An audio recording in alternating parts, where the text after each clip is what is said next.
falando do racismo toda hora. Pronto. Agora foi. Então, boa noite. Depois da minha sessão de desabafo. É que eu fico vendo esses negócios e falo assim, meu Deus do céu, que mundo que a gente está vivendo. Ou eu sou uma pessoa muito chata, ou o mundo realmente está muito doido. Estamos iniciando a primeira aula ao vivo da programação de 2023, aqui na plataforma coletiva de Jeja On Demand, a versão repaginada da plataforma, que a gente organizou no final do ano. Para quem estava na outra plataforma e está migrando para essa, acho que fica bem nítida a diferença entre as duas. Eu espero que para melhor, fazemos votos, eu e a Tati, que para melhor.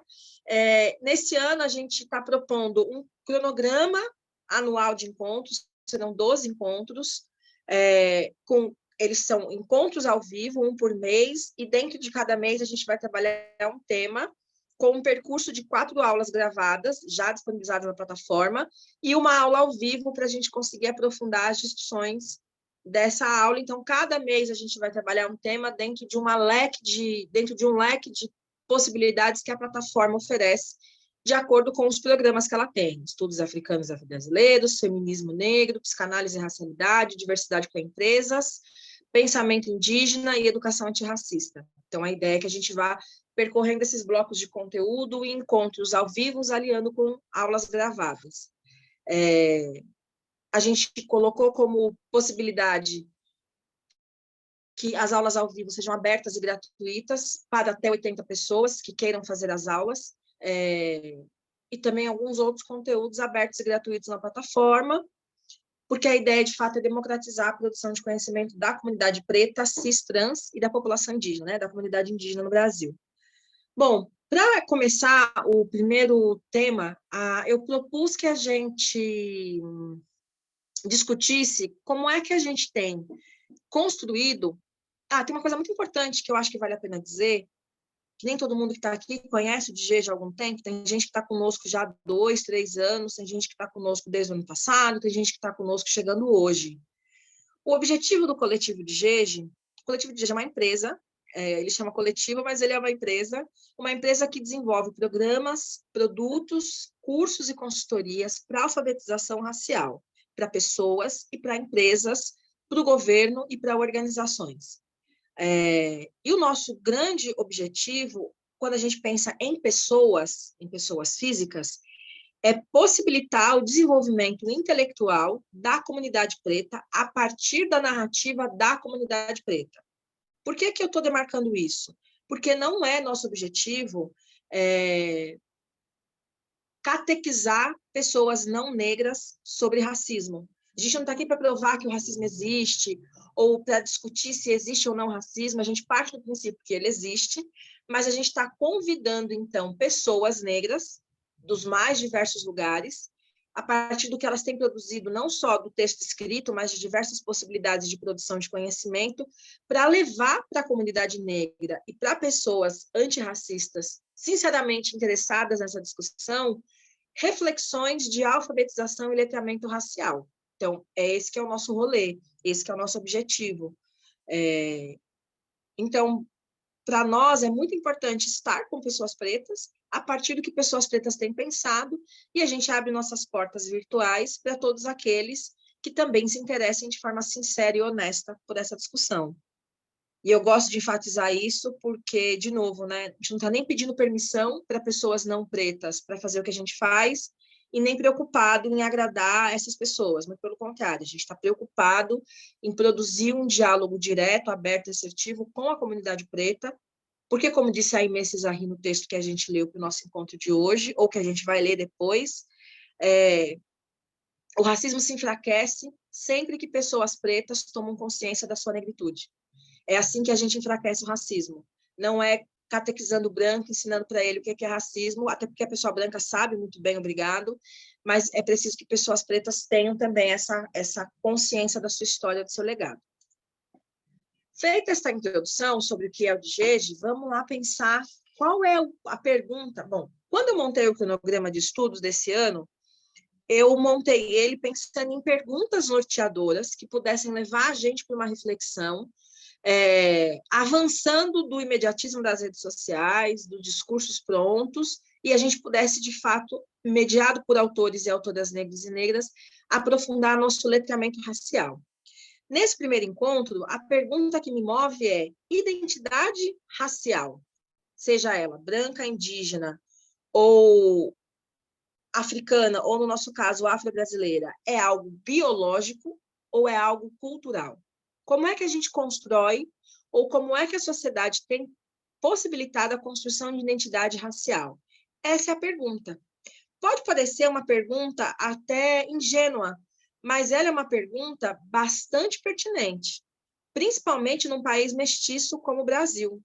Talvez em países onde as identidades raciais estejam mais demarcadas, tipo comida de branco, comida de preto, religião de branco, religião de preto, roupa de branco, roupa de preto, bairro de branco, bairro de preto, como, por exemplo, nos Estados Unidos, ou em sociedades de casta, como na Índia, essa pergunta não faça tanto sentido, mas aqui no Brasil, onde tem um processo profundo de miscigenação biológica e cultural, religiosa também, é muito importante a gente pensar como é que essa identidade se constrói.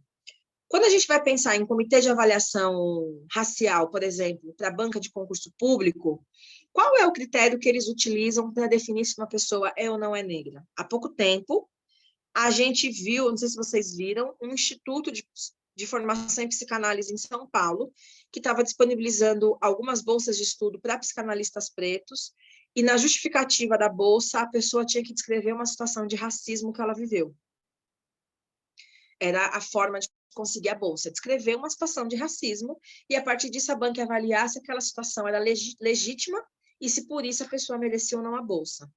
Nos concursos públicos, por exemplo, das universidades, a avaliação é física, pelo fenótipo, pelos traços do corpo. Então, a gente tem duas ideias de identidade racial operando na sociedade, uma que se baseia em experiências culturais, como o racismo, e outra que se baseia num tipo físico. Quando a gente pensa em lugares como o sul do Brasil, essa demarcação genética, né, fenótipica, ela é muito mais fácil de ser construída, porque a divisão racial nos estados do sul, ela é muito mais nítida comparado com o sudeste, por exemplo, ou com o nordeste. Quando a gente pensa na Bahia ou no Rio de Janeiro, que são dois estados bastante negros em termos de população descendente africana, qual é o linear entre quem é negro e quem é branco? Qual é a linha que diz, não, você é negro, ou até em São Paulo, qual é a linha que diz que uma mulher de pele muito clara é negra ou não? Então, quando eu vim morar no Sul, uma coisa que eu percebi é que quando eu saía na rua sem turbante ou sem qualquer tipo de adereço culturalmente reconhecido como negro, né, qualquer objeto no meu corpo, as pessoas se referiam a mim como morena. Quando eu saía na rua de turbante, as pessoas se referiam a mim como baiana, /negra. Então, a forma das pessoas dizerem para mim que eu era negra era identificar o meu corpo a um território que é a Bahia e que é o lugar preto no Brasil, que ninguém discute que a Bahia é preta. Isso é indiscutível. O Rio de Janeiro pode não ser preto, o samba pode não ser preto, mas a Bahia é indiscutivelmente preta. Essas duas ideias, elas vão sendo produzidas ao mesmo tempo, se baseiam em dois pressupostos parecidos, que tem a ver com a forma como a gente construiu ao longo dos últimos 300, 400 anos no Ocidente, e aí posso estar chovendo uma olhada, mas acho que é bom demarcar o que é o Ocidente. O Ocidente é tudo aquilo que foi inventado pós-colonização europeia. Então, existe uma África pré-Ocidente e uma África pós-Ocidente. As Américas é o Ocidente, por excelência, e a Oceania é uma extensão menor dessa ideia de Ocidente. Então, tudo aquilo que foi inventado, ocupado, modificado pós-colonização europeia, a gente entende por Ocidente. Então, tem uma ideia de construção racial no Ocidente que ela se baseia, ora, na genética, porque a genética é um critério de diferenciação importante na nossa sociedade, haja vista que os pilares da nossa sociedade é o masculino e o feminino, e há uma construção racial baseada na identidade cultural, naquilo que está no jogo das relações, que se alimenta por aquilo que é construído a partir de um lugar genético, como, por exemplo, o cabelo, como, por exemplo, o nariz. E se a gente pensar em mulheres negras brasileiras ou mulheres mestiças brasileiras que fizeram sucesso, todas passaram por um processo de alisamento capilar e de afinamento do nariz. Todas, sem nenhuma exceção. Talvez a Thaís Araújo, e aí ela seria a exceção que confirma a regra. Mas, tirando talvez a figura da Thaís Araújo, todas elas passaram por esse processo ao longo das suas vidas, como forma de aceitação, essa ideia de uma identidade racial. Até aqui tudo bem? Dúvidas, perguntas, angústias, reclamações? Não? Para esse encontro, eu coloquei um texto, que é um texto bem curtinho, na verdade é uma apresentação que eu fiz, acho que em 2019, ou 2020, ou 2021, já não lembro mais, num congresso de literatura afro-portuguesa, numa universidade norte-americana, e que eu proponho ali analisar algumas questões que me parecem importantes num livro de um escritor baiano, Fábio Mandingo, chamado Muito Como Rei. É um livrinho bem pequenininho, muito fácil de ser lido, onde ele vai trazendo questões sobre... Não é o foco do livro pensar sobre racialidade, mas eu entendo que ele está falando sobre racialidade ali. E por que eu trouxe esse livro para fazer um contraponto com o texto do Aimé Césaire sobre colonização? Porque as questões que o Aimé levanta, o Aimé, ele é um intelectual senegalês. O Senegal foi um país colonizado pela França durante um longo período de tempo, entanto que o segundo idioma falado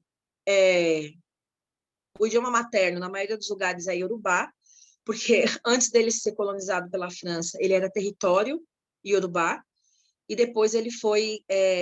Não, acho que eu estou confundindo com o Benin. Ai, meu Deus. Eu estou confundindo com o Benin. O Senegal com o Benin. O Senegal está mais para cá. Mas o Senegal é um território colonizado pela França, e o Aimé Césaire foi presidente do Senegal, e ele é um intelectual senegalês muito importante. E ele é de uma geração de intelectuais dos anos 70, dos anos 60, 50, 60 e 70, que estão construindo um marco teórico chamado pan-africanismo, que inclusive é o mesmo marco teórico que a Lélia Gonzalez e Abdias do Nascimento se localizam dentro das discussões intercontinentais sobre a questão da libertação dos povos do hemisfério sul. Né? Tem uma grande aliança pan-africanista entre pretos norte-americanos, pretos latinos e pretos africanos. E o Aimé Césaire é um dos intelectuais que vai começar esse movimento de pan-africanismo, que é essa ideia da união, da unidade política dos povos africanos e seus descendentes, apesar das diferenças culturais e religiosas entre esses territórios. E o Aimé ele vai fazer críticas importantes à colonização e aos processos da experiência da colonização, e eu acho que é nesse lugar que Fábio e Aimé se encontram. E aí, no texto, sobre o texto que eu analiso a obra do Fábio, eu estou propondo uma reflexão ali entre o Fanon e a Davis e o Fábio, e no Aimé, ele está trazendo uma ideia sobre colonização, que está muito conectado com o que o Fanon e a Davis estão propondo. Então, eu vou apresentar as 3 ideias, e aí depois eu vou abrir para vocês fazerem perguntas, e vocês vão fazer perguntas, hein? Tirem dúvidas, façam perguntas, tragam reflexões de outros lugares que vocês ouviram, de séries, do Big Brother, da novela, da revista de fofoca, do Signo. Tragam coisas de tudo que vocês puderem para a gente conseguir ir ampliando a reflexão e não ficar preso só na minha perspectiva. Então, qual é a ideia principal? Né? O que eu quero chamar a atenção para a gente pensar? Se identidade é algo que é produzido a partir do jogo entre o fenótipo, né, o fenótipo e a cultura, qual é a unidade, o lugar em comum aonde a gente pode pensar uma noção de identidade? Me parece que os 3 autores, 4 se a gente incluir o Fábio Mandingo, o Frantz Fanon, a Angela Davis e o Aimé Césaire, eles estão propondo que tem uma relação entre corpo e território, como lugar onde se vive e se produz a vida, que na constância, no permanente contato, vai produzindo uma ideia de identidade do sujeito negro que, horas, é confirmada pela colonização ou pela experiência colonial, horas se opõe a essa experiência colonial. Então, a identidade ela seria algo que é produzido como resultado desse processo, corpo-território. Tem uma grande questão no meio disso, que é o processo de escravidão passou por uma longa reorganização territorial. É isso que a Beatriz Nascimento chama de transatlântica, né? A cruzada transatlântica. É deslocar corpos do seu território original, colocar eles em outro território e tirar todas as possibilidades de reinvenção da vida. O que é reinvenção da vida? Sabe quando a gente muda de um lugar para o outro, mas tem elementos que a gente mantém na mudança? Então, tipo assim, por exemplo, eu moro em São Paulo e estou mudando para Lima. E aí eu gosto muito de planta na minha casa, porque a minha mãe tinha planta, minha avó tinha planta, eu tenho um apego com planta. Nesta outra casa, mesmo que a arquitetura da casa seja diferente, a constituição dos móveis seja diferente, eu vou manter as plantas, porque para mim ela é um valor afetivo importante. Isso é reorganização de território. Você não consegue manter a estrutura, mas consegue manter os valores afetivos. Afetivos não no sentido emocional, afetivos no sentido de afeto, daquilo que te afeta. Te afeta porque está conectado com experiências anteriores. A gente sabe hoje que o processo de deslocamento da população africana foi atravessada por diversos rituais de perda de memória, né? Há vários estudos antropológicos e históricos que vão falar desse mecanismo, mas, de alguma forma, os povos africanos que vieram para cá reorganizaram a sua relação territorial. E por que isso? Né? Como é que isso foi possível? Porque, na experiência africana, o território é o próprio corpo. O que é muito interessante, porque na experiência ocidental de colonização, o território não é o corpo. O corpo é uma extensão do território, mas não o próprio território. Né? O corpo é aquilo que dá sentido para o território. Esse é o processo de colonização. É destituir os corpos daquele território para dar para ele um outro sentido. Na experiência africana, de uma forma geral, o corpo é o próprio território. E aí tem vários estudos até relativamente recentes, que vão fazer essa reflexão. Eu acho que o estudo mais significativo nessa linha é afrografias da memória, afrografias da leitura. Nossa, eu não consigo me lembrar o nome do livro, da Leda Maria Martins, mas eu acho que é Afrografias da Memória, porque ela vai justamente discutir como é que as práticas afro-religiosas do interior vão reescrevendo essa relação do sagrado e do corpo na experiência africana, não pelo que é dito nem escrito, mas por aquilo que é encenado e performado pelo corpo. E a gente continua vendo sistematicamente esse movimento. Agora, esse processo de ressignificação do território a partir do corpo, ele só faz sentido se a afrografia da memória, isso, é esse mesmo, Josiane, obrigada, é que ela tem um outro sobre isso, ela tem um outro chamado Oralituras, e tem um outro chamado Tempo Espiralar. Então, são muitos livros, chega uma hora que a cabeça não acompanha todas as referências, mas é esse aí mesmo. Obrigada, Josiane. Qual é a grande questão que aí a gente vai encontrar nesses 4 autores? Talvez o Fábio esteja apontando caminhos de produção de vida, o Aimee esteja fazendo críticas, e o Fanon e a Davis estão pensando também ali, porque também tem uma questão do período histórico, né? O Mandingo está escrevendo em 2015. A Davis e o Fanon estão escrevendo nos anos 60.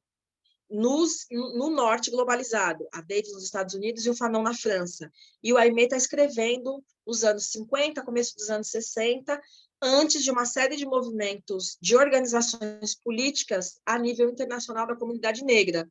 Então, o Aimee ele escreve antes do Maio de 68, escreve antes dos Panteras Negras, né, do período de 65 até 70 nos Estados Unidos, e da consolidação da União Pan-Africanista. Ele está escrevendo antes do processo de consolidação da CNA, que era a Confederação Nacional Africana. Então, ele está escrevendo num período, são períodos históricos distintos, perspectivas históricas distintas. Mas qual é o grande ponto que todos esses autores estão apontando? Para que essa experiência do corpo negro seja reconhecida como uma experiência de território e, portanto, atravessada de significados que produzam uma identidade afirmativa, é preciso que a consciência do corpo reconheça esse corpo como negro. Então, o despertar da consciência negra, que está lá no Steve Biko, e que fica o convite para vocês assistirem a aula na plataforma, sobre o que é ser negro, é o passo fundamental para a compreensão desse corpo como território. Se não, esse corpo é só um corpo fenotipicamente marcado por características africanas, mas desprovido de afetamento. O sujeito não reconhece o seu corpo como seu próprio território, e inclusive a potência que é este corpo como território. Esse processo de compreensão da consciência negra, da negritude que faz parte desse corpo, só é possível através da construção racional, intencional, de uma ideia sobre ser negro. Então, existe uma noção ocidental sobre o que é ser negro, confirmada através das histórias e das narrativas que são contadas. Tem uma que eu adoro, que eu acho ela muito clássica, que é o filme A Princesa e o Sapo. Eu lembro que quando o filme saiu, foi assim o maior burburinho, a primeira princesa negra da Disney. Quando a gente vai assistir o filme, é só decepção. Porque o príncipe é um cara mulherengo, malandro, mentiroso e pobre. Né? A Diana é uma jovem negra que só trabalha, que o sonho da vida dela é o trabalho e que não consegue, que vive no desenho animado o estereótipo perfeito da solidão da mulher negra. Então, o que um filme da Disney está reforçando nessa ideia de uma identidade cultural negra? Que mulheres negras são formadas para o trabalho, o corpo dela é um corpo para o trabalho e para a solidão. Tem uma cena do filme que a amiga branca está feliz escolhendo vestidos e ela está triste num canto cantando a música dela, a saga dela ali do trabalho, do trabalho, do trabalho. Isso é ou não é a solidão da mulher negra? De um corpo preparado e feito para o trabalho. Olha o que está ensinando para as nossas crianças negras. Que homens negros são mulherengos, mentirosos, trapaceiros, e que mulheres negras são feitas para a solidão. Essa é a narrativa colonial sobre o que é ser negro. O que esses autores estão propondo é um movimento contrário. Como é que a gente faz um movimento contrário? Pensando como é que essa identidade negra historicamente se construiu. Ali no meio do texto do Aimé, ele faz uma discussão muito interessante, ele traz um exemplo muito interessante, e aí eu vou encerrar aqui para a gente poder conversar aí nos últimos 30 minutos de aula que a gente ainda tem. Ele faz ele traz um exemplo muito interessante, que é a questão do Egito. Ele diz que, claro, ele está dialogando com intelectuais franceses, né? E tudo que a França podia roubar do Egito, ela roubou, ela só não levou as pirâmides que não dava para carregar, porque senão até as pirâmides eles tinham botado no meio do Louvre. Mas, assim, o Louvre é um escândalo de roubo e de pilhagem, é inacreditável a quantidade. Eles arrancaram, tem uma parte do museu que é uma réplica original, quer dizer, então não é uma réplica, né? É o original de uma tumba. Os caras tiraram colunas, tijolos, objetos, até a água que está ali é a água do Rio Nilo. Então, tem uma piada, né? Só não tem pirâmide na França porque não deu para carregar, porque senão eles tinham levado. E aí o Aimé está discutindo com os franceses todo esse processo. Então, o que ele vai dizer? A construção histórica de que o Egito era um país governado por pessoas brancas por conta da descendência dos egípcios é uma das estratégias históricas do Ocidente de confirmar a superioridade branca. E ele vai dizer que a Europa usou a argumentação de que ela levou para os países colonizados o progresso e o desenvolvimento. No entanto, antes da Europa colonizar a África, a Europa era um continente atrasado. Eles roubaram, ou eles tomaram da África riquezas intelectuais, a medicina, a agricultura, a arquitetura, a matemática, a filosofia, e eles roubaram da América Latina toda a riqueza cultural e natural que o continente tinha. Então, toda a grandiosidade europeia é construída a partir daquilo que eles tomaram desses lugares e desses territórios, incorporando nas suas experiências culturais. Então, quem era, né, a Europa antes dela invadir o continente africano e tirar todas as riquezas e nomear como dela que tinha naquele continente? Eles não tinham banheiro, né? A gente vê nos relatos históricos esses filmes de época de dragão, que a galera tá tipo limpinha, sem piolho, saudável, com os dentes na boca, não condiz com a realidade, porque a realidade era justamente o contrário. Eles não dominavam esses princípios de cuidado, de higiene, organização, de civilização. E o AIME vai trazer essa discussão. Quando nos negam a possibilidade de compreensão do nosso lugar histórico, nos negam a possibilidade de significação de quem nós somos. E a nossa consciência não é formada a partir da nossa experiência, ela é formada a partir da narrativa do branco. É mais ou menos aqui no Brasil, ou mais ou menos não, acho que totalmente, a experiência do sincretismo. Quando nos é negado o acesso a todo o saber produzido nos terreiros como instrumento de manutenção de vida, mas esse saber é vinculado e associado à experiência católica como experiência válida, o que há é o apagamento, ou como diz a Sueli Carneiro, o epistemicídio da nossa experiência originária, que é a experiência da qual nós nascemos.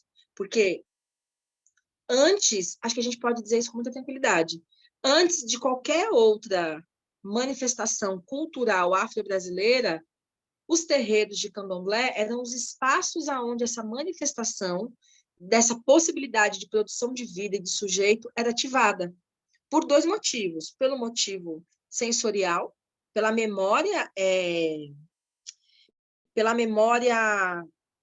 ancestral introduzida no inconsciente, na ionene das pessoas, de reativar, através de rituais, essa memória, e também pela própria possibilidade de organização da vida a partir de um marcador próprio, e não só as estruturas e hierarquias da experiência colonial / escravidão. Então, antes de ser um espaço religioso, terreiros de candomblé são espaços de reorganização política, filosófica, teórica, estética, poética. Tem todos... eu acho isso engraçado, né? Pensar que o mundo gira, gira, gira e tudo cai no terreiro. Então, se a gente for pensar do ponto de vista da performance, o que eu estou chamando de performance? Tudo aquilo que o corpo faz para comunicar algo. Falar é performance, dançar é performance, rezar é performance, arrumar o cabelo é performance. Então, desde o ponto de vista da performance, de todos os gestos que o corpo produz, até daquilo que é escrever é performance, escrever um livro, escrever um texto, até do ponto de vista daquilo que se faz enquanto ritual. Como ritual, a gente pode pensar os rituais iniciáticos, o carnaval, uma roda de samba. O que é uma roda de samba, se não um ritual? E que é orquestrado sempre da mesma forma. Então, se marca um dia, se marca um lugar, os músicos chegam, os músicos se organizam em roda, os instrumentos não ficam organizados de qualquer jeito, tem uma sequência rítmica de como os instrumentos são colocados numa roda de samba, as pessoas vêm, cantam, batem palmas, sambam, flertam, celebram aquele momento, e isso se repete sistematicamente. Então, isso é um ritual que comunica coisas e que vai formando uma certa noção de identidade. Muito bem. Acho que, para encerrar, e eu adoro quando a Aimee fala isso, porque tem a ver com o que eu dizia antes de começar a gravar, da responsabilização. Não dá para a gente pensar que a escravidão foi um acaso, foi um erro de cálculo, não foi, ela é um projeto intencional, e a escravidão, ela não está vinculada só a um modo de produção econômica, né? Porque a escravidão, ela foi um modo de produção econômica no qual as Américas viveu por quase 400 anos, produziu riquezas a partir da escravidão por quase 400 anos. Todo modo de produção econômica é também um modo de produção cultural, ou seja, isso está conectado à forma de pensar e de produção de corpo das pessoas daquela sociedade. Por isso que quando os colonizadores chegaram nos territórios, eles tiveram um processo massivo de destituição de valores civilizatórios, desde a questão da língua até a questão do extermínio. Não é à toa que eles arrancavam cabeças.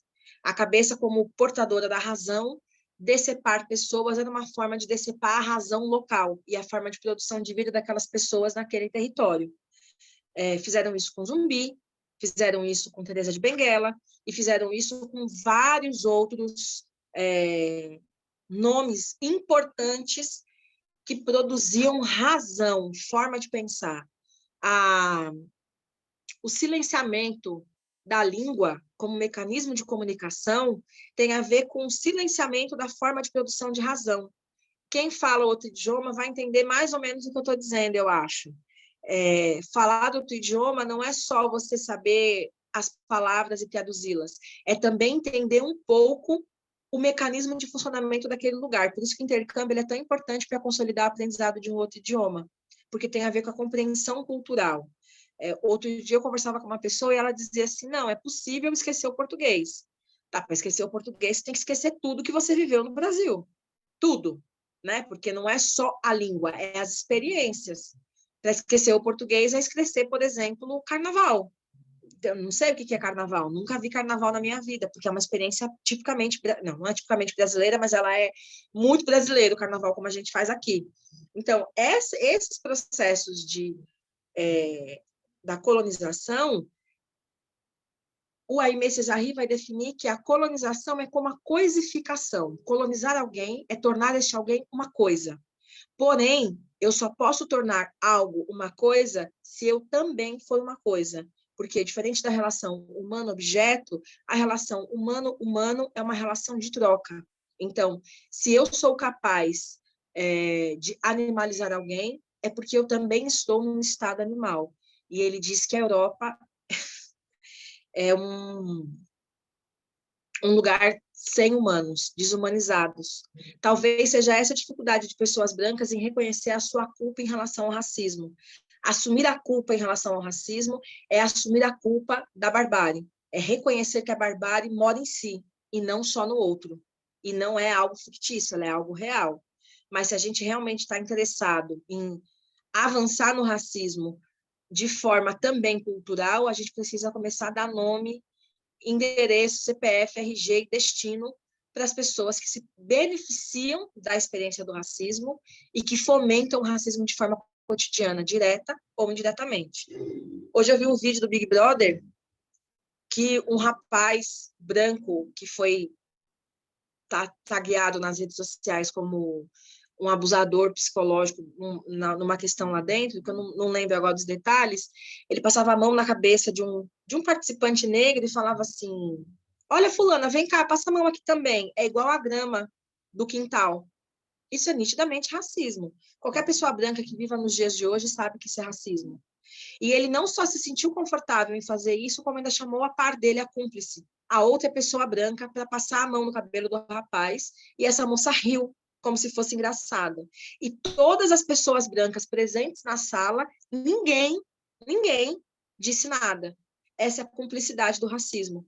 Pessoas brancas se sentem no direito de serem racistas e são cúmplices, e têm cúmplices, e não são punidas por isso. Porque a gente insiste numa ideia ingênua de que não tem culpa. Tem culpa, tem nome, RG, endereço, e essas pessoas precisam começar a ser culpabilizadas historicamente e reconhecer que a escravidão é um lugar de dor coletiva para a nossa comunidade. Ainda no Big Brother, uma pessoa diz para outra, tal signo é escravo de tal signo. E uma participante negra na mesa disse assim, pô, não usa essa expressão. E aí as pessoas brancas na rede social dizendo que não foi nesse sentido. Só que para nós, escravidão não é brincadeira. Para nós, escravidão não é passatempo. É uma dor coletiva que precisa ser respeitada, valorizada e reconhecida, tal qual se faz com o Holocausto e outras práticas de extermínio que, historicamente, a humanidade construiu. Mas agora é isso. Agora eu quero ouvir vocês.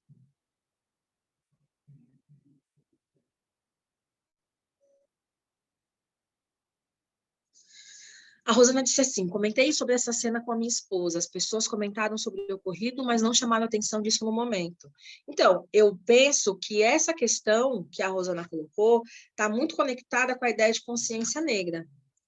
Então, quando a gente entende que o nosso corpo, ele é o nosso território, e que territórios são alimentados coletivamente, a gente começa a entender que nós estamos conectados a partir de uma experiência coletiva que também é individual. né? O coletivo não anula o individual, até porque para ter coletivo tem que ter individual. Quando a gente não tem essa consciência, a gente percebe, às vezes, a problemática, mas não se sente confortável de assumir esse desconforto. E aí, é engraçado, né? Que no caso das pessoas do racismo, pessoas negras perdem muito mais ao denunciar o racismo do que pessoas brancas. Porque quando pessoas negras começam insistentemente a dizer isso é racismo, isso é racismo, isso é racismo, elas passam a ser chatas, indesejadas, inconvenientes, elas perdem o trabalho, elas não são convidadas para espaços, elas são silenciadas, como no caso da Marielle, por exemplo, e de outras pessoas negras que foram silenciadas, inclusive fisicamente. Então, quem perde somos nós, não são as pessoas brancas. Mas nós não nos sentimos confortáveis e seguros, muitas vezes, nos espaços em que nós circulamos, de apontar essas questões. E, para mim, isso tem muito a ver com essa dificuldade de estabelecer uma identidade que ela é coletiva. Aliás, no Ocidente, toda identidade ela é coletiva e ela é dupla. Só pode existir mulher porque tem homem. É a masculinidade que confirma a ideia de mulheridade e vice-versa. Só pode existir negro porque tem branco, velho porque tem jovem, criança porque tem adulto, rico porque tem pobre. As diferenças entre as identidades confirmam a existência entre elas. E qual é o mecanismo? Está lá no pensamento marxista, de afirmação de uma identidade. Ele é coletivo. Quando coletivamente a gente se reconhece como parte do mesmo grupo e que compartilha as mesmas experiências e, portanto, o mesmo território, a gente começa a criar mecanismos coletivos de enfrentamento às violações. Então, não é mais uma pessoa, é um coletivo de pessoas que fomenta. Um terreiro de candomblé não se faz sozinho. Não tem como uma pessoa só cuidar de um terreiro. E não tem como uma pessoa só dar nela mesma a sua própria obrigação. É preciso um conjunto de pessoas para que isso aconteça. Não se faz uma banda, um bloco de afuxé com uma pessoa só, uma roda de capoeira com uma pessoa só, uma roda de samba só com cavaquinho. Então, o coletivo, essa experiência territorial, todos os lugares pretos que a gente pensar, eles só fazem sentido quando vistos e vivenciados em coletivo. Essa experiência coletiva, esse entendimento dessa identidade negra, dessa negritude, só faz sentido quando acontece em perspectivas coletivas. Senão, não é uma saída coletiva, não é um processo de emancipação, de consciência negra. É uma saída individual. Aí eu, individualmente, posso ganhar na Mega Sena e ficar milionária. As mulheres negras vão ficar milionárias? Não vão. Eu vou estar milionária. Posso pegar meu dinheiro e doar R$ 1 para cada mulher negra brasileira? Posso. Mas ainda assim não vai resolver os nossos problemas. Vai amenizá-los, mas não resolvê-los. Quando é que eu ganho força? Quando a gente consegue reunir um grupo grande de pessoas pretas, engajadas, produzindo coisas nos seus espaços e criando políticas coletivas de enfrentamento. Através da política institucional, através da política partidária, através da política comunitária, mas fazendo, intervindo através da política cultural, intervindo de forma intencional. Diga, Joana. Jaque, eu estou pensando aqui, né, na sua fala, até fazendo uma ponte com a sua primeira fala, quando você fala assim, o racismo enfraquece quando as pessoas negras se apropriam da sua negritude.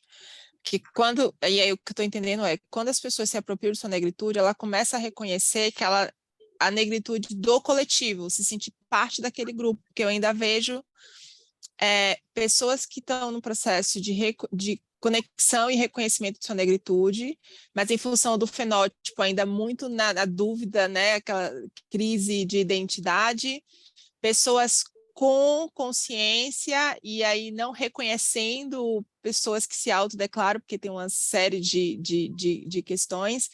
E aí eu estou pensando em espaços assim micros, né, tipo organizações, mais que é a minha realidade e o que eu percebo. Se a gente pensar na importância, como você está trazendo, do coletivo, ao invés de gastar energia, né, enxugando gelo, tentando mostrar para as pessoas brancas quanto é que a responsabilidade dela no processo, colocar mais energia em construir essa identidade racial das pessoas que se reconhecem negra e fortalecer a negritude, quais são as possibilidades da gente pensar isso dentro de um lugar prático, né? ou seja, que iniciativas a gente poderia pensar que não dependessem, por exemplo, das pessoas do grupo racial branco?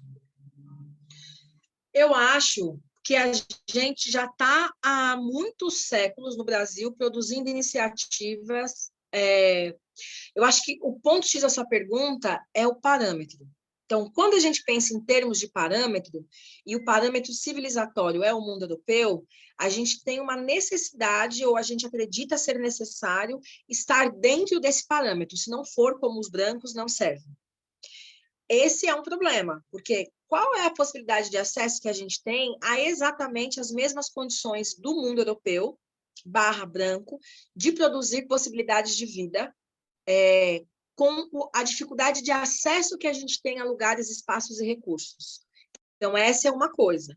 Quando a gente tira esse parâmetro como ponto de referência e olha para aquilo que nós estamos fazendo como ponto de referência, a gente está há mais de 300 anos produzindo lugares seguros, como diz a Patrícia Hill Collins, de emancipação coletiva.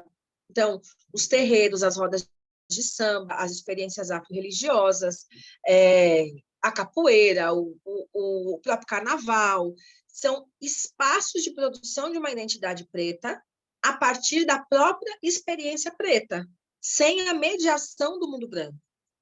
Mas a gente tem que pensar que o mundo que a gente vive foi criado à imagem e semelhança da Europa, embora a Europa tenha sido desenvolvida à imagem e semelhança do continente africano.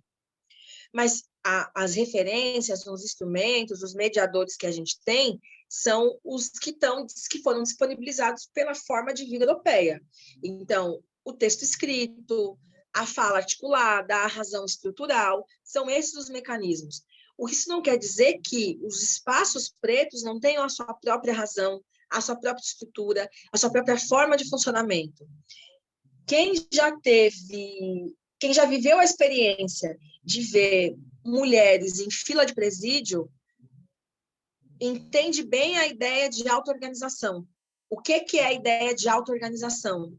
De autogestão, gestão de recursos, gestão de tempo, gestão de afeto. Não dá para olhar para aquela experiência de mulheres cuidando de homens em situação penal e dizer que ali não tem uma razão, ali não tem uma forma de produção de vida, uma ideia de compartilhamento de território, que não tem um corpo preto sendo produzido. Talvez não com a performance política, racional, institucional da universidade, ou das empresas, ou dos partidos políticos, mas há uma ideia de razão sendo vivida e produzida ali.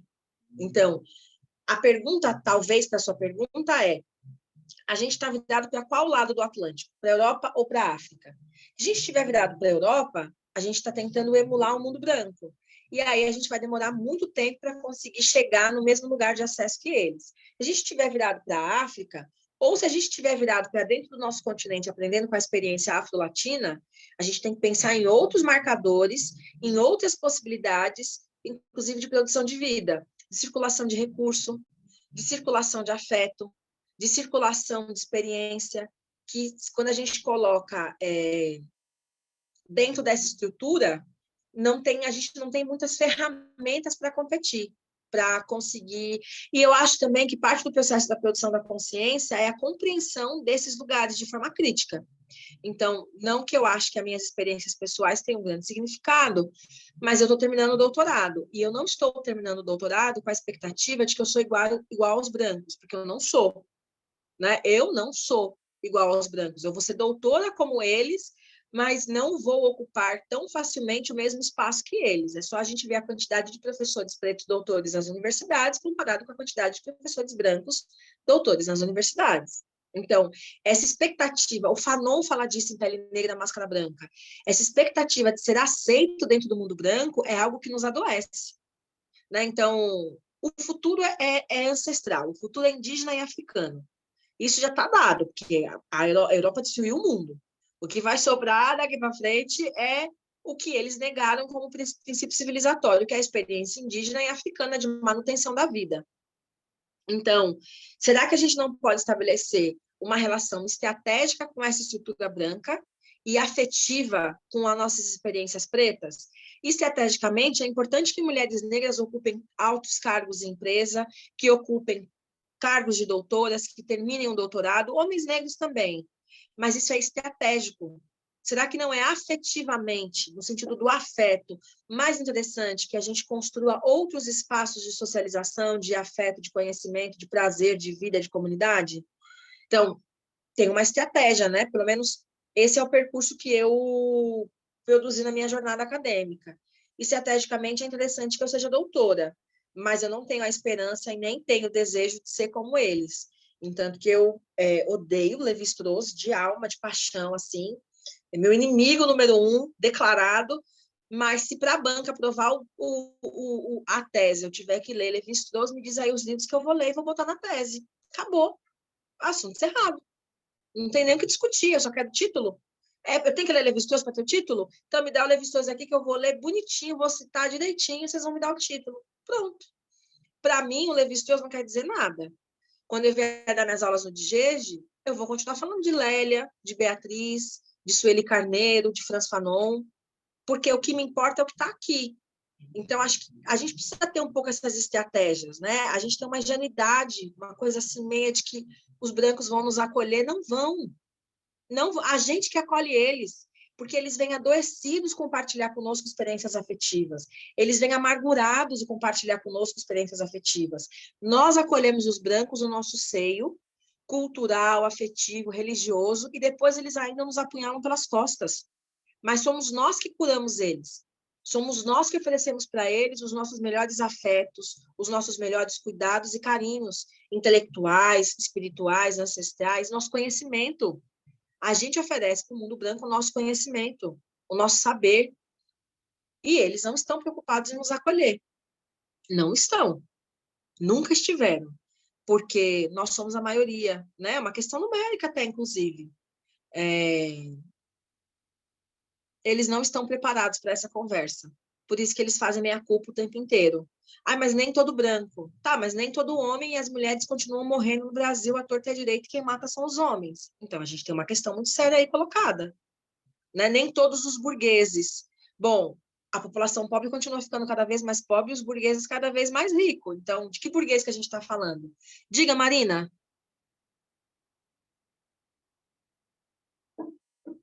Eu não estou te ouvindo.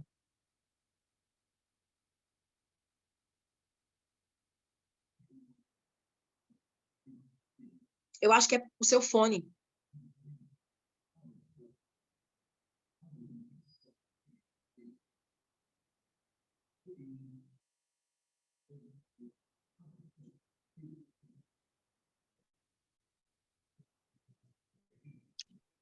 Já que ela disse que ia escrever, que ela não consegue falar. Ah, colocou. Tá. Eu vou deixar a Débora aí falando enquanto você escreve, aí depois que a Débora falar, eu volto para a sua pergunta escrita. Oi, gente. Não, fiquei pensando, queria compartilhar aqui, quando você falou, Jack, sobre esse processo de colonização, né, que tem a ver com coisificação também, de não nos colocarem no lugar, né, que nem humano, e sobre o cortar as cabeças, né? E aí você foi aí trazendo à nossa memória as pessoas, né, esses corpos negros que tiveram as suas cabeças cortadas ao longo desse processo de colonização. Aí, imediatamente, eu até escrevi, me veio a própria Marielle, né? E aí a gente está muito próximo do 14N, e a gente está pensando e refletindo sobre isso, como que a Marielle ela é vítima, né, de um feminicídio político, onde ela inicialmente toma 5 tiros na caixa craniana, na cabeça, né? E como que isso é muito proposital, como isso é um projeto do colonizador que ainda vai dando muito certo. Como a própria Marielle, enquanto esse corpo de mulher negra, pelada, bissexual, ela é atravessada pelo seu território, pela experiência do coletivo, e como a todo momento, mesmo ela dentro de um partido, né, de uma construção política identitária branca, como que a todo momento ela era essa resistência a partir dessa coletividade de território, de terreiro. Então, eu fiquei muito refletindo sobre ela. E também a companheira tinha falado sobre quais as iniciativas, né, que nós podemos pensar para além das brancas, nas organizações que a gente vai circulando ao longo aí da nossa trajetória, né? E aí eu fiquei, mais uma vez, pensando nos próprios territórios de favela e periferia que sempre cooperaram aqui com suas tecnologias de sobrevivência e sustentabilidade, né? essa sempre continua sendo a nossa forma de produção de vida, a nossa conexão com esse território, de territorializar e entender que a gente sempre deu o nosso jeito, né? Que a gente chegou a despeito do Estado, nós chegamos até aqui sequestrados do nosso território, do nosso corpo, e aí acho que quando a Jaque traz essa parada de corpo, território, como é que se isso atravessa a identidade, essa identidade racial, né? Esse lugar que produz vida, eu fiquei aqui refletindo como que isso é uma narrativa que a gente consegue, é uma ação prática todos os dias nas favelas, periferias, nos lugares que nos atravessam, e que esses saberes produzidos vêm muito desse lugar, né? Somente desse lugar. Então, acho que é mais ou menos essa linha aí, eu queria compartilhar sobre isso. Obrigada, gente. Eu acho que é muito importante o que você colocou, Débora, porque eu acho que esse é o ponto. Historicamente, as pessoas em territórios periféricos, elas estão produzindo formas de enfrentamento às violências sistemáticas, porque, como diz o Aimé, a escravidão não é só um modo de produção econômica, ela também é um modo de produção cultural. Entanto, que ela se ressignifica e ela se reinventa. Mesmo a gente hoje recebendo pela nossa força de trabalho, as relações de trabalho ainda são baseadas muito nas hierarquias raciais da escravidão. É só a gente ver que os altos postos de liderança nas empresas ainda são ocupados por homens brancos ou por homens mestiços, tal qual os capatazes da época da escravidão. Então, há uma mudança, vamos dizer assim, nominal da relação de trabalho, mas a relação cultural de servidão, subserviência, obediência se mantém nas relações de trabalho. Na forma como a gente organiza, eu sempre uso esse exemplo, porque eu gosto demais dele. É só a gente ver que nos cargos de diversidade dentro das empresas são mulheres negras as responsáveis. E o que esses cargos de diversidade fazem? Cuidam. Eles cuidam do people, cuidam das pessoas. O que mulheres negras fazem na nossa sociedade? Quem é a tia Anastácia? A que cuida, a que costura, a que lava. Nas empresas, as mulheres pretas não lavam e não passam porque elas são executivas. Mas elas cuidam dos pepinos, resolvem os problemas, acolhem as pessoas com dificuldade e trabalham tanto quanto ou mais que os brancos. Eu não vou dizer de qual empresa, e nem vou dizer o nome da pessoa, porque é uma pessoa conhecida, mas é uma empresa, uma das maiores empresas de tecnologia do Brasil, e a pessoa responsável pelo setor de diversidade, uma diretoria inteira, é uma pessoa só, ela não tem equipe, ela não tem assistente, e ela tem que resolver todos os problemas. Em troca, deram para ela um cargo de diretora executiva dessa área, nessa empresa, deram para ela a ficção, né? A ficção do título, mas na prática ela tem uma relação de trabalho extremamente extenuante e desgastante. Esse é um, você poderia dar vários exemplos do mundo corporativo, assim, vários exemplos, mas vamos ficar só com esse. Então, quando a gente vira para o nosso continente, vai olhar o que nossos territórios estão fazendo, a gente consegue ver que, historicamente, a gente está produzindo mecanismos de enfrentamento à desgraça que está dada e que a gente tem sobrevivido a isso. Passa dentro, vem com coisa. E que a gente tem sobrevivido a isso de forma muito eficaz. Não estamos vivas aqui, contando essa memória? Não estamos vivas aqui, honrando o nome de Marielle? É porque a gente desenvolveu estratégias de sobrevivência. Mas é que a gente não olha para essas experiências por esse prisma, porque a nossa referência é o mundo branco. Então, se o conhecimento não for o conhecimento acadêmico, ele não tem valor. Mas se eu tiver um bucho virado, eu posso ler toda a obra do Levi-Strauss, que ele não vai me explicar como é que desvira o bucho. E isso a minha avó sabe fazer, minha avó não sabe assinar o nome. O que vale mais para o nosso bem-estar? Desvirar um bucho ou saber a diferença entre um mito e outro? Eu acho que desvirar o bucho, né? Um bucho virado é um negócio problemático, principalmente numa criança. Um quebranto, saber curar um quebranto, saber se comunicar com os nossos ancestrais, tem um valor muito maior do que ler em francês o Levi-Strauss. Só que a gente valoriza o conhecimento dele, não o conhecimento prático, imediato e produzido através do corpo. Diga, Patrícia. Oi, Jaque. Boa noite, pessoal. Pegando esse gancho dessa questão corporativa, né? Agora virou moda, acho que desde a pandemia, não sei precisar muito bem, a questão da diversidade, equidade e inclusão, né? Eu queria saber assim, se tu acha que é mais assertivo esses grupos, né, que estão sendo criados, querendo mudar realmente a realidade das empresas, fortalecendo as minorias, ou tu acha que realmente deve-se fazer uma ação, como a maioria das consultorias orientam fazer uma consultoria com a gestão para que venha de cima para baixo? Entendi. Eu acho que tudo ao mesmo tempo, mas eu acho que o que a gente tem que pensar, quando a gente está pensando na ideia de inclusão dentro das empresas, é que o Brasil ele tem 2 mecanismos de ascensão econômica, ou por herança ou por escolaridade. Então, por escolaridade, são 5 gerações para sair da miséria e chegar à riqueza. Não ser milionário, rico, classe média. 5 gerações, tá?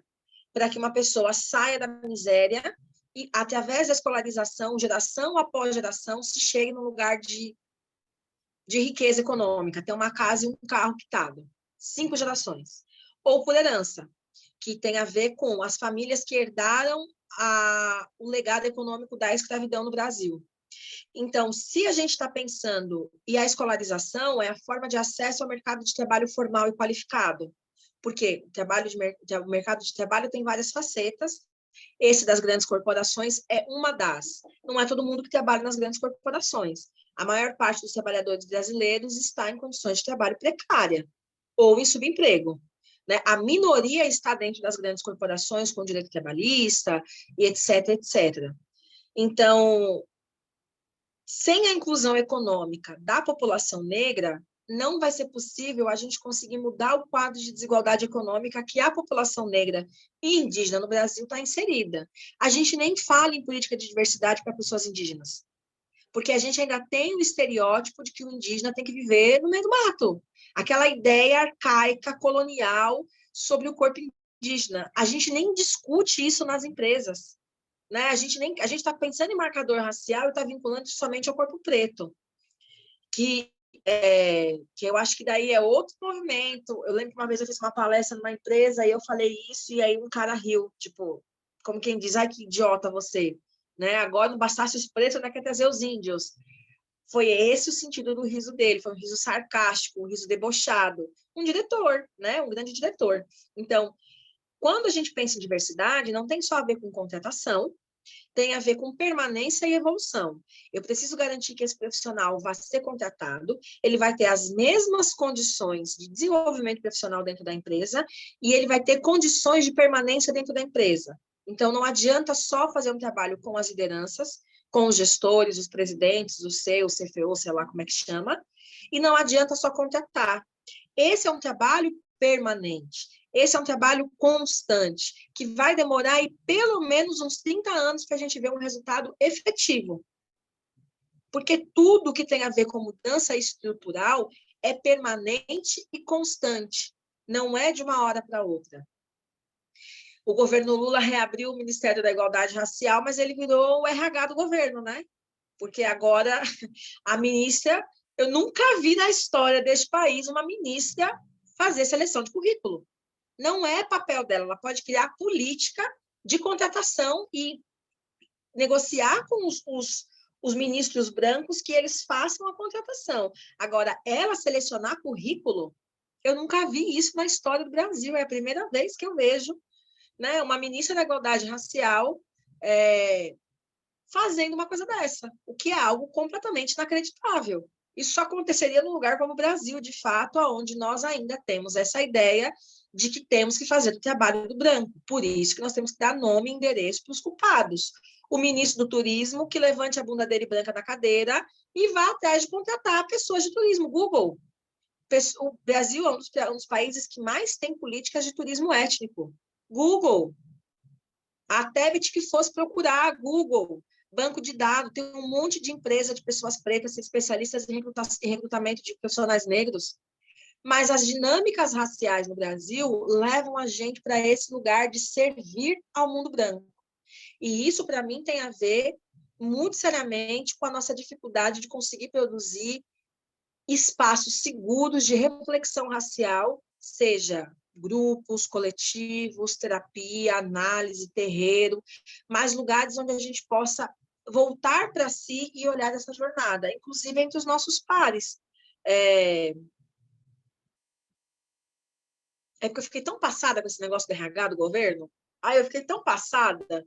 Se eu tivesse o contato dela, eu ia falar: minha filha, acorda para a vida, não é seu papel, para com isso. Se alguém aqui conhecer ela, por favor, diga que eu disse isso. Sai dessa, deixa os brancos procurar a mulher, pelo amor de Deus. Não, todo dia ela faz uma seleção de currículo para um ministério diferente. Virou RH, né? A reprodução da lógica do mercado de trabalho no Brasil, infelizmente. Nada contra gerente de RH, mas gerente de RH é gerente de RH, ministra de Estado é ministra de Estado. Não é a mesma coisa, são coisas distintas.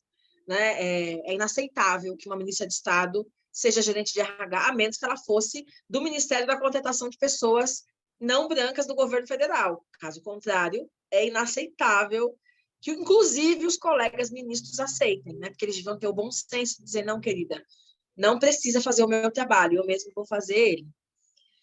Bom, chegamos ao fim do nosso encontro de hoje. Não sei se trouxe mais coisas para questões, se trouxe mais, ou se eu não trouxe nada. A gente já Jaque, a pergunta da Mari no chat. Você tá no celular, boa, quer que eu leia? Não, eu consigo ler aqui. Consegue? Consigo. Quando pensamos em intelectuais ou escritoras negras que trazem a perspectiva de letramento racial e reconhecimento de plenitude apenas de pessoas retintas versus a intelectuais e escritoras como a Sueli Carneiro, que traz que pessoas negras estão lotando cemitérios e espaços de não poder, como fazemos esse letramento num país que tem aumentado cada dia mais as pessoas que se reconhecem enquanto pessoas não brancas? Então, mas eu acho, Mari, que a sua pergunta está muito conectada com o que a Joana disse. A gente mistura reconhecimento de fenótipo com produção de consciência política. E consciência negra é consciência política. Então, me reconhecer fenotipicamente negra não quer dizer que eu tenha consciência negra. Acho que a gente podia pensar, inclusive, talvez num pack de aulas só sobre isso, gravadas ali, para vocês poderem aprofundar essa ideia de consciência negra. Porque consciência negra é um movimento político. O que é política? É ação intencional. Então, tem política partidária, política cultural, política econômica, política de gênero, que são ações intencionais. Elas têm objetivos claros, propostas de atuação, metas, formas de fazer. É isso que é política. Qualquer ação intencional, ela é uma ação política. Nem sempre reconhecer-se negro implica consciência negra, ou seja, intencionalidade política com esse reconhecimento. Ora, eu moro em Florianópolis, então aqui é muito fácil ver quem é preto e quem é branco pelo fenótipo. Então, talvez, vou usar a Joana como exemplo, a Joana em São Paulo possa ter passabilidade de uma mulher branca, se ela alisar o cabelo, se ela porque o cabelo black dela é um denunciador da negritude. Talvez ela possa ter essa passabilidade. Aqui no Sul ela não teria. Por quê? Porque é muito claro o fenótipo, né? Ou é muito escuro o fenótipo, está muito demarcado. Então, nesse contexto, não tem como eu negar que eu sou negra. Eu vou dar um exemplo melhor. Eu só entendi que eu era negra quando eu tinha 28 anos. Até eu ter 28 anos, eu sabia que eu não era branca. Mas o que eu era? E eu não sou uma mulher de pele clara. Claro, perto da Isa, eu sou uma mulher de pele clara. Né? A Isa é uma mulher preta retinta, da Viola Davis, mas eu não sou uma mulher de pele clara, meu cabelo é crespo, meu nariz é largo, minha testa é grande, meu quadril é largo, meus lábios são grossos, eu tenho todos os marcadores físicos de uma mulher negra, mas eu sabia que eu não era branca. O que é que eu era? Sei lá, neguinha. Meu pai me chamava de neguinha, meu tio me chamava de neguinha, minha tia me chamava de neguinha, então talvez eu era, adorava aquela música do Caetano, que ele diz, eu sou neguinha. Mas o que significava isso? Eu só fui entender o significado e a partir disso tomar como um lugar intencional a minha negritude depois que eu terminei o mestrado na PUC, que eu passei tanto racismo que eu falei, não dá para fazer de conta que não tem nada acontecendo. E aí eu comecei a tomar o meu lugar racial de forma intencional, que é um mecanismo permanente, né? Eu chamo isso de consciência negra, não eu, Steve Biko. Lendo Steve Biko, que eu entendi o que quer dizer consciência negra. Steve Biko, para quem não sabe, foi um líder da libertação na África do Sul, contemporâneo do Mandela, mas diferente do Mandela, que era conciliador, o Steve Biko era a favor da segregação e do extermínio dos brancos, expulsar eles da África do Sul. E aí ele foi morto com um tiro na cabeça pela polícia da África do Sul. Tem um filme lindo dele com o Denzel Washington, que chama Um Grito de Liberdade. Eu super recomendo assistir, conta a história do Steve Biko, mas a gente tem um curso aqui no DGEG sobre essa ideia de consciência negra. Quando eu entendi, então, que dizer que eu sou negra, todo mundo está vendo que eu sou negra, mas quando eu chego num espaço coletivo e eu falo, eu sou uma mulher negra, eu estou reivindicando um lugar político, tem uma intencionalidade com a minha fala. Quando eu coloco um turbante, ou uso meu cabelo crespo, ou eu coloco um fio de conta, uma saia rodada, quando eu vou para um terreiro, quando eu me iniciei no candomblé, quando eu reivindico o meu lugar de mãe de santo, tem uma intencionalidade política de demarcar o meu corpo-território nesse território em disputa que é o mundo colonial. Nós todas fazemos isso. Não sei se de forma consciente ou inconsciente, e esse é o pulo do gato. Tornar consciente aquilo que está no campo do inconsciente. Produzir consciência negra é dar para o sujeito negro a consciência da sua história, do seu legado, do seu lugar no mundo, da sua potência enquanto corpo-território. Então, olhar no espelho e falar, ok, eu sou negra, e reivindicar esse lugar e produzir ações intencionais, tem uma diferença bastante significativa entre uma coisa e outra. Essa é a diferença de ser negro para a consciência negra. Daí a pergunta do curso, é preto ou é negro? Os ativistas do movimento negro nos anos 70 diriam que negro é o que todos nós somos, quem não é branco é negro. Daí essa coisa do pardo como parte do fenótipo negro dentro do IBGE.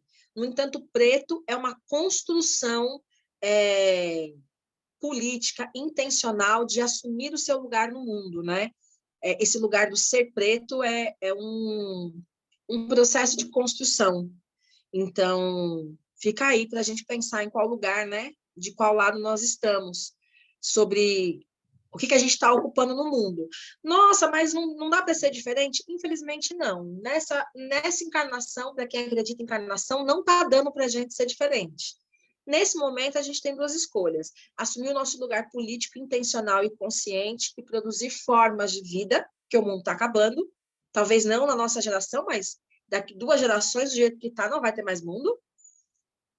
Ou a gente tentar essa possibilidade de conciliação com o mundo branco, um mundo que nunca nos quis, que nunca nos desejou, a não ser para a satisfação cultural, histórica e econômica deles, e é um mundo que está se destruindo, né? Como eu disse, os brancos vêm buscar no mundo preto indígena saídas de sobrevivência. Eles vão lá para o Amazonas fazer curso, fazer vivência para ser xamã, para ver se a ayahuasca cura as loucuras que a colonialidade botou na cabeça deles, né? Eles vão para os terreiros aprender segredos e feitiços para ficar cada vez mais rico, porque o mundo deles é seco. O mundo da branquitude é seco, é vazio, é fomentado na desgraça e na destruição. Todas as pessoas brancas são assim? Não sei. Né? É importante a gente pensar que pessoas e ideias não são as mesmas coisas. Ideia de branquitude não quer dizer pessoas brancas. A branquitude é um sistema de ideias e de valores que valoriza a estética e a poética branca como a única viável, aceitável e válida.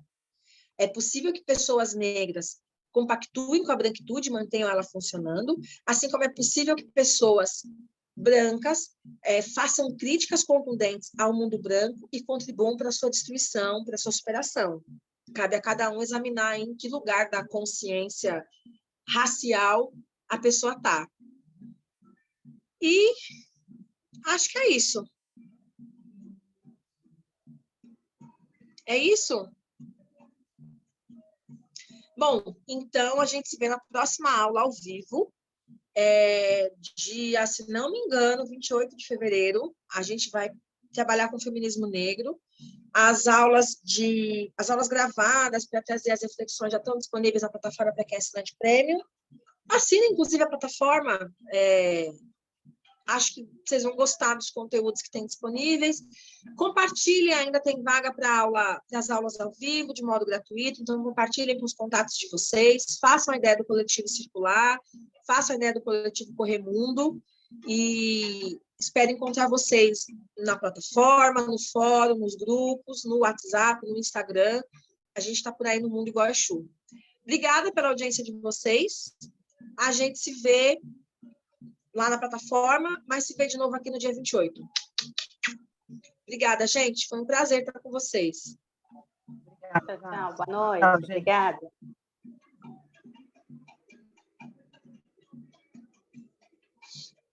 Otávio,